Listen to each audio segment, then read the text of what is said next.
Hello. I got a package. Haven't actually bought anything secondhand for a few weeks. It always seems longer than it is, but and to me it feels like at least a few weeks, maybe even up to a month. I'm trying to think the last time I got something secondhand. But I did have a transaction with a guy on one of the CD trading groups that I'm on Facebook. New Zealand trading groups obviously would be a bit hard to do international ones, but and so this is in the mail. I didn't actually expect it to come until next week. Tell me what day I bought it on. Anyway, let's see if I can get into this. So today's actually my day off, but I only have one day off this week, and it's a Friday, which is also my wife's day off. So it's quite rare that we have the same days off. And my son has his school Olympics today. Obviously the Olympics are starting in France tomorrow, maybe tonight. I'm not sure, maybe tonight actually.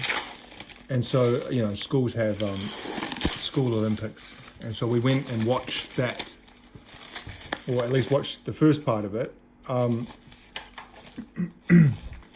And I walked. My wife drove because she went earlier in the morning, but I came a bit later, and I walked from our house to my son's school, which takes about an hour by foot. And then I just walked home. So 2 hours of walking. But it's July here, so it's quite comfortable walking weather. Yeah, actually gets a little bit hot. I don't know what the temperature is today, but it doesn't get very cold in New Zealand. It gets cold, but certainly nothing like some parts of North America or Europe or even Asia. Because when I lived in Japan and Korea, it got pretty darn cold in the winters. So this is pretty well packaged. This was sent from the South Island. So this was sent from about 1,500 kilometers away. And what is it? You can probably see there, you can probably tell. 4 Led Zeppelin albums. What 4 do you think I got? You can see here, Physical Graffiti. Here, I'll put them over here and I'll introduce them one by one. So there's some kind of build up and suspense. Yes, I've owned, I'd say, all of these at some stage in my life. Actually, no, okay, I've owned 3 out of the 4 before. Some of them about 20 years ago, but I've been always looking to buy Led Zeppelin albums, of course. One of the greatest bands of all time, one of my favorite bands of all time. And I've been building back their albums secondhand. These were all $5 each. $5 New Zealand, which is about $2.50 American, or about 2 or 3 euro. And yes, Physical Graffiti.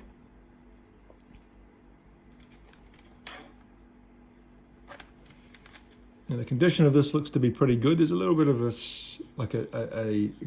glue smudge here. When a label has been stuck on it for ages and they take it off and it leaves this residue of glue. Now I'm not sure when this came out. It doesn't appear to be a remaster. Like, I know that Jimmy Page has gone through and remastered. Seems to be all he does really is remaster everything. But this doesn't appear to be a remaster, so I assume this is from the original 1975 pressing. Oh no, hang on. No, sorry. Digitally remastered, so it is remaster. Don't know when it was remastered, I guess I should say. So what? I can't see any date on the CD. Sometimes there's a remaster date, but so I'm sure everyone is relatively familiar with Physical Graffiti across 2 discs. Now this is one of those double CD jewel cases that is piss poor at holding the CD in. It kind of almost is like the hub is so, it's just not secure, and so the CD kind of just as soon as you put any kind of angle to it, it slips out. which was a thing in the early 90s. I noticed they adopted this shit design. But what do we see? We got Custard Pie, The Rover, In My Time of Dying, Houses of the Holy, Trampled Underfoot, Kashmir, In the Light, Bron-Yr, don't know how to pronounce that. It's part of the Welsh language. Bron-Yr, Down by the Seaside, 10 Years Gone, Night Flight, The Wonton Song, Boogie with Stew, Like Country Woman, and Sick Again. One of their best albums. I know, how do you really quantify the best Led Zeppelin albums? I guess people would say not the later stuff, not Presence or In Through the Outdoor, although I quite like In Through the Outdoor, and I'll talk about that in a moment. But anyway, the disc is fine. It's got some dust on it. Maybe needs a little bit of a wipe, but nothing major. So why would I pay $5 for these as opposed to the usual $1 to $2? It's because you don't see Led Zeppelin around, although you do see them. I have found a few Led Zeppelin CDs secondhand over the years, but it's not a common thing. And it's a band I love, and it's a band that I want their CDs. And so, willing to pay a bit more for that kind of thing, instead of kind of waiting for however long to kind of come across their things bit by bit. Now you can tell that this is not super old purchase because you have this sticker here, which is kind of like a marketing sticker. Win a new Nissan Pulsar, buy the CD, DVD, and bin. So this was in the DVD era. God, I'm an idiot. I just realized the sticker's on the front. I didn't even notice that. Digitally remastered, okay. So this is from the DVD era, which was when did DVDs become commonplace? 2000? Like, I know they came up before that, the invention of it, and you could see them around, but I think the first DVD player I had was a PlayStation 2, which would have been around 2002-ish, something like that. 2002. Early 2000s. And so by 2002, 2003, certainly I was buying DVDs. So that must be, this would have been bought in this time. And Nissan Pulsar, I don't know what to say about that because I don't know much about cars. Obviously produced by Jimmy Page. He had his finger in everything, didn't he, Jimmy Page? And like I said, endlessly remastering. What's next? Are you going to guess? It's Led Zeppelin 2. Iconic. Well, all their album covers are iconic. I don't think but they're particularly great, to be honest.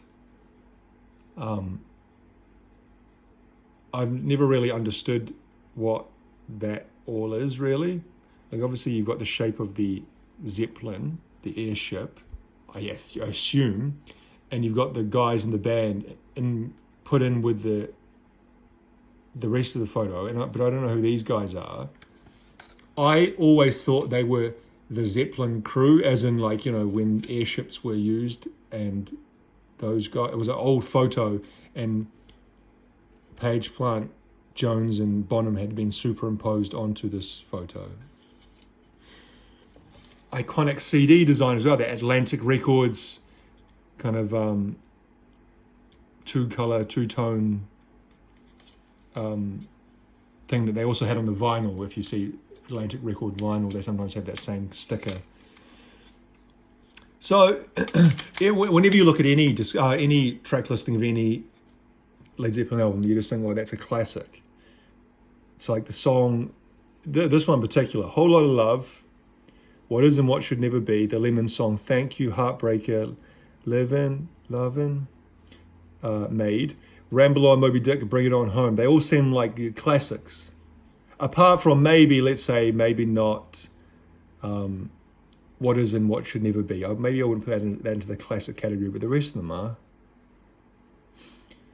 Digitally remastered from the original tapes by Jimmy Page and George Marino at Sterling Sound. So, okay, here we have the date, 94. This was remastered in 94. Obviously, it was originally released in 60... 69, was it? 69 or 70? Okay, recorded in 69.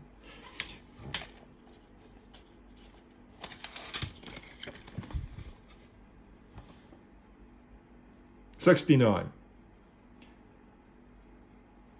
They were just pumping out album after album. I think one was released 68, two was released 69, and then three, what year was this released? 70. The near three year. I know that was kind of normal back then, wasn't it? In the 60s and the late 60s, early 70s, was just album year after year, album after album, or sometimes even 2 albums a year. I think I talked about the CCR, like all those classic Creedence Clearwater Revival songs that you think of, and there are so many of them.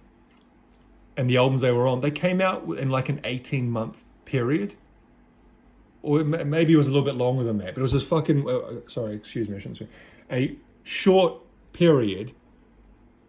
They just released album after album after album, which had classic after classic after classic.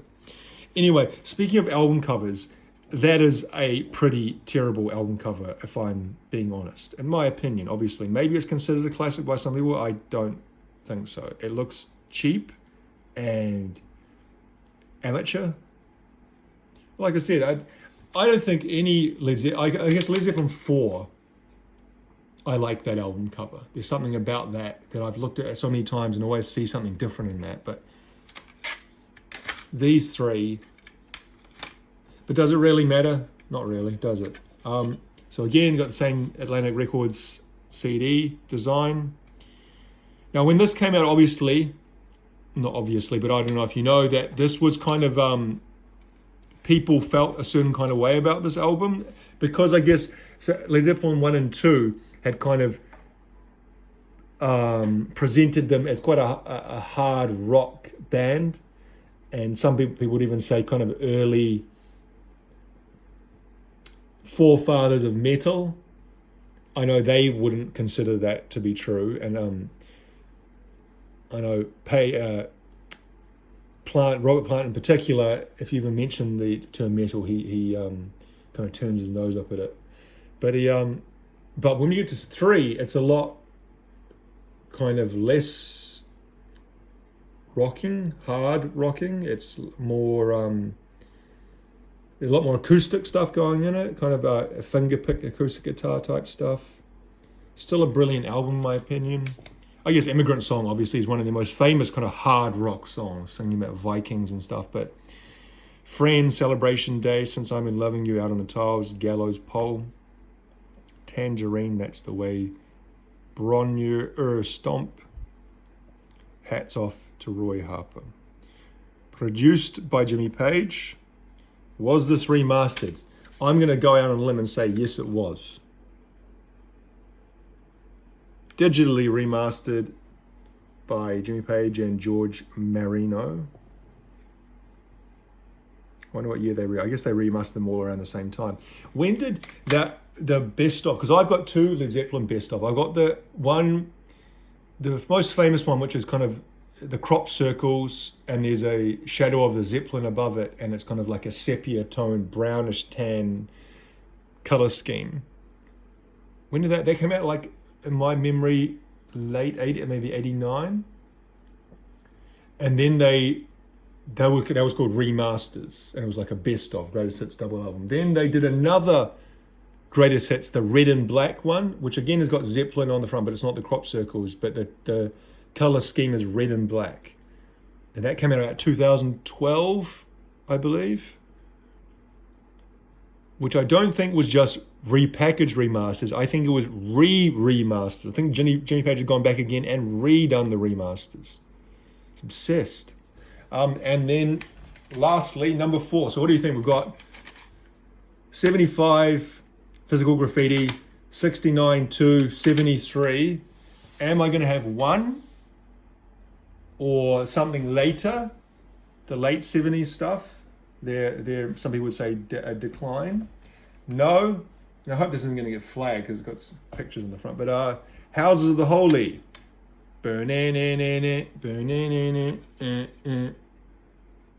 which, interestingly, of course, doesn't have Houses of the Holy on it.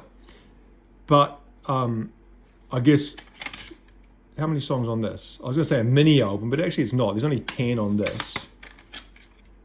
9 on this. Yeah, well, it's funny, in my mind, Houses of the Holy has always seemed like a really short album, like almost like an EP. But it's got 8 songs, and it's only one less than Led Zeppelin 3. And one less than Led Zeppelin 2, and 2 less than Led Zeppelin 3. A whole bunch less than Physical Graffiti. But again, a classic. The song remains the same. The Rain song, Over the Hills and Far Away. The Crunge, Dancing Days, Dear Maker, No Quarter in the Ocean. It's amazing. Maybe it's just me, because I've loved this band for so long, since I was a kid. Kind of some of my earliest music memories is Led Zeppelin. My brothers, both older brothers playing Led Zeppelin, hearing them on the radio and stuff. But you look at the track listing of each album, you think the amount of classic songs they have is just amazing. Like, of course, they got the songs, on the radio songs that I guess everyone thinks of, like Stairway to Heaven or whatever, Whole Lot of Love. But they go, I think, side by side with something like Dancing Days or The Ocean or Over the Hills Far Away. This came out in 73. Again, the Atlantic Records CD color scheme design. Now this seems to have a little sticking here. Okay, we're not going to push our luck and open it. Got the lyrics in there, so it's a little bit more extensive than the other liner notes. And you got this picture in the middle. Oh, does this fold out? No, is it just stuck? No, it's just stuck. So for some reason, the first and the last pages are stuck together, which I'm kind of, we can't really do much about that, can you? Produced by Jimmy Page, digitally remastered by Jimmy Page and George Marino. So there we have it. 4 Led Zeppelin albums purchased for $20, which I think is still pretty good. I had to pay $7 postage coming from the South Island. $27, that's about the price. If I went and bought one of these new, you can find new Led Zeppelin CDs around in Real Groovy and Marbeck's records over in the city. You might luck out and find one for $15, but probably $25, $30. So getting 4 of these albums for the price of about one, I think is pretty good. So I'm going to have a listening party, even though I've listened to each one of these albums God knows how many times. And there are probably, if you looked on my Spotify, top 5 most listened to bands, I'd say Led Zeppelin's probably in there. I'm going to listen through to each of these one by one, because Led Zeppelin is Led Zeppelin. And now I was going to say, he actually had, the guy selling them, he also had Coda, Presence, and In Through the Outdoor. I was actually looking to buy In Through the Outdoor. Why didn't I get it? Because I don't know what you think. When you think of In Through the Outdoor CD cover or album art cover, it's like that bar. It's like a black and white, kind of like almost like that kind of coloring. It's black and white with a bit of light color on it, and it's a bar. And I think the members, like the 4 members, are in the bar in different areas. It's almost like the Cowboys from Hell Pantera album cover, where it's like a black and white bar, and each member of the band is in the bar somewhere doing something. Is that a stupid comparison? In Through the Outdoor by Led Zeppelin and Cowboys from Hell by Pantera. But anyway, that's what I was looking for. But the one that he had some, like this color, like brown paper bag covering over the front of it. So maybe it was like maybe that's how it's bought in the shop, or how a special edition or something. So I just didn't even know what it was. I was like, what is that? Because you had for sale Led Zeppelin. I could see all the other ones, and I was like, I don't even know what that is. Like, maybe that's some kind of fucking remix bullshit or something. So I gave that a pass. And then afterwards, like a day later, I saw someone else was buying the rest ones I didn't buy, and it said In Through the Outdoor. I was like, oh god damn it, that was In Through the Outdoor. You fool. So I didn't buy it. And to be honest, that's a pretty rare, those later era Zeppelin albums are very rare to see around in New Zealand. 1, 2, 3, 4, How's the Holy, Physical Graffiti. I've seen all of those over the years for sale, secondhand and new. When I'm saying the years, I mean, over the last 25 years. But off the top of my head, I have no memory of ever seeing those older ones. I mean, the later period Zeppelin ones. And that might be because, like I said, a lot of people think they're not very good and almost kind of give them a wide berth. But I still think there are some really good songs on those albums. Fall in the Rain alone is makes it worth getting. What was I going to say? There was something else I was going to say. But there's nothing else I can really say. What else is there to say about Led Zeppelin that hasn't been said? Everything's been said so many times. Jimmy Page is 80 now. I just saw that because there was a picture of him with his girlfriend. His girlfriend's either 29 or 39. And he's 80. Which people get very bent out of shape about that kind of stuff nowadays, don't they? Like Leonardo DiCaprio always having a rotation of young girlfriends. Like it's if you're famous, I don't know, isn't that one of the perks? Obviously, there's got to be a cutoff. And if Jimmy Page was like with a girl who was like 18, well, then you say that's too young. Even 29, to be honest, seems too young. I can't even imagine what they have in common. An 80-year-old, that's my dad's age. And I know what my dad's like. And I know other 80-year-olds as well. And I know what my dad's like and the kind of things he talks about and the kind of things he gets grumpy about. And Jimmy Page, I've seen interviews with Jimmy Page, and I haven't seen a reason, maybe in the last 1 or 2 years, but I've seen things. He did that the documentary with Jack White and Edge. It Might Get Loud, and that was about 15 years ago now. And even in that, he seemed quite kind of old. He would have been in his mid-60s then, I guess, late 60s. I'm not saying that's a bad thing. It's just the fact that he's 80 and like a 29-year-old. I know 29-year-olds as well. Or maybe she's 39. Does that make a difference? Do those 10 years really kind of make any difference? We think, well, okay, 10 years. But still, 39 is just around my age group, and I know that I would find it very difficult to relate in a relationship situation with an 80-year-old. Now, could I be in a relationship with an 80-year-old because of millions upon millions of dollars? Well, it's different for a guy, isn't it? Is it? Without getting too crass, the idea of me being with an 80-year-old woman makes my skin crawl. And I couldn't. If it was like let's not talk about that. I was going to say if it was a one-time deal. I'm sure women feel the same about an 80-year-old guy, surely. Okay, anyway, let's leave it there before I say something really stupid or too late. All right, thank you. See you later.